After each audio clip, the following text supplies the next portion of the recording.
Anda yang diungkit-ungkit adalah Anda menelantarkan taman-taman yang sudah dibuat bagus oleh Pak Jokowi, oleh Pak Ahok, ya.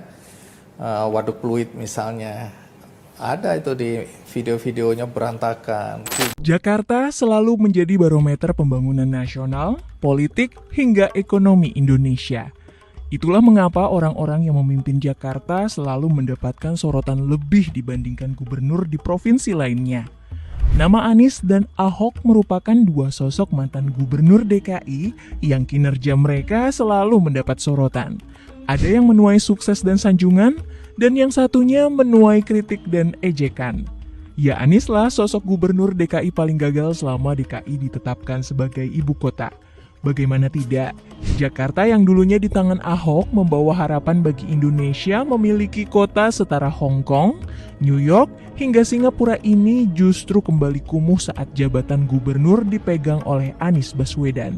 Dan berikut ini 5 tempat yang dulunya bersih dan maju, kini justru kembali kumuh dan tak terawat di tangan Anies Baswedan.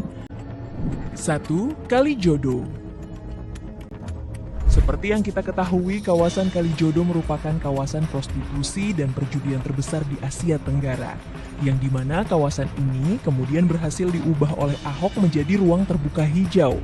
Transformasi fungsi lahan yang sebelumnya merupakan pemukiman ilegal itu berhasil menjadi ruang terbuka hijau dan menjadi salah satu primadona warga Jakarta sebagai destinasi wisata gratis.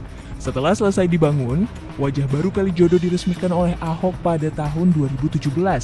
Berbagai fasilitas disediakan di sini, mulai dari taman bermain anak, tempat bermain skateboard, hingga lintasan sepeda BMX. Fasilitas ini juga membuat Kalijodo ramai dikunjungi, khususnya di akhir pekan.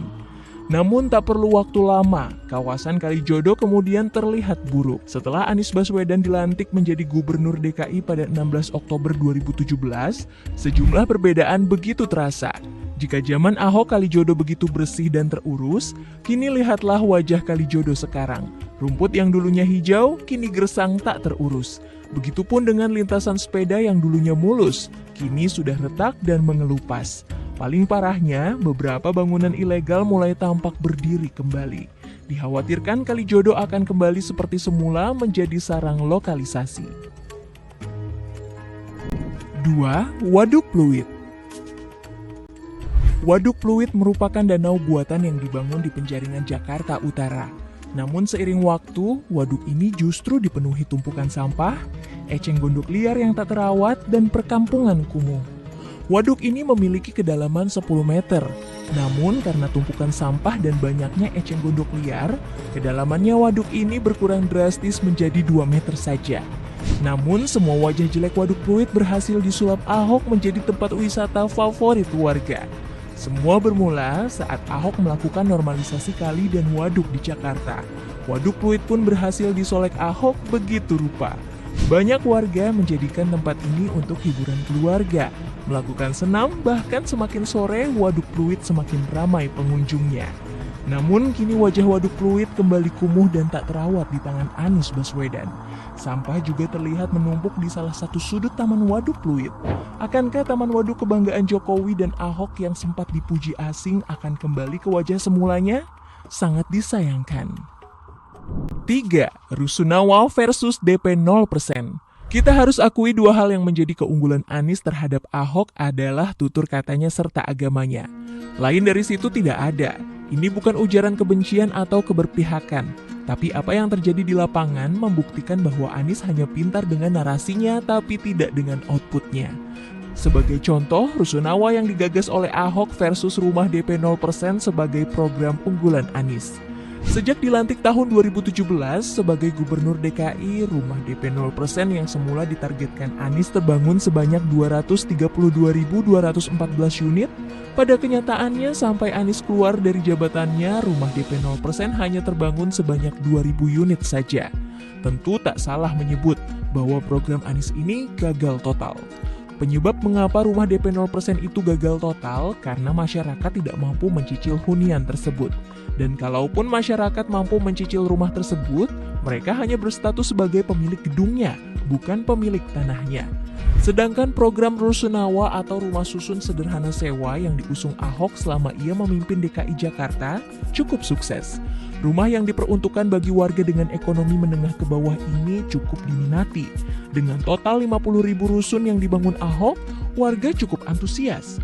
Misalnya, rusun di KS Tubun Palmerah Jakarta Barat ini dilengkapi dengan fasilitas lift, taman, shower, dan tentu saja ada petugas kebersihan yang menjaga rusun tetap asri.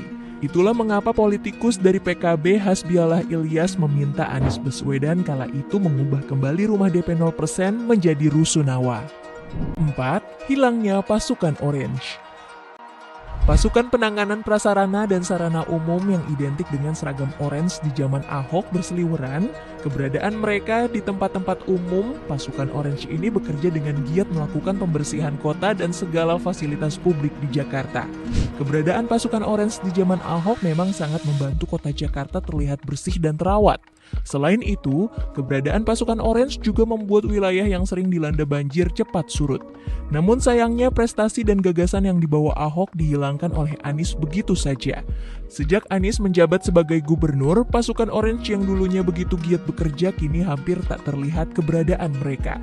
Saat disinggung masalah keberadaan pasukan orange, Anies justru menyerang dengan menyebut bahwa pasukan orange bukan mesin pencitraan yang harus terus terlihat di media. Menurut kalian pantas gak jawaban seorang calon pemimpin seperti ini? 5. Gaya penampilan Ahok versus Anies. Menarik untuk membahas gaya tubuh dan perilaku dari dua sosok pejabat yang punya pamor di negeri ini. Ahok dan Anies keduanya memiliki gaya dan penampilan berbeda saat mereka diperiksa KPK terkait indikasi korupsi dari proyek pemerintahannya. Saat itu Ahok di tahun 2016, Ahok diperiksa terkait dugaan kasus pengadaan lahan rumah sakit Sumber Waras. Selama 12 jam di ruang pemeriksaan, Ahok yang menggunakan kemeja batik coklat keluar dengan wajah segar dan senyum sumringah di depan para wartawan. Sementara Anies juga pernah mengalami kasus serupa di tahun 2021 saat dirinya diperiksa KPK terkait kasus dugaan korupsi pengadaan tanah di Munjul, Jakarta Timur. Dengan pengawalan, Anies tampak tegang memberikan keterangan kepada wartawan. Oke guys, kira-kira bagaimana menurut kalian tentang dua sosok politikus ini? Jangan lupa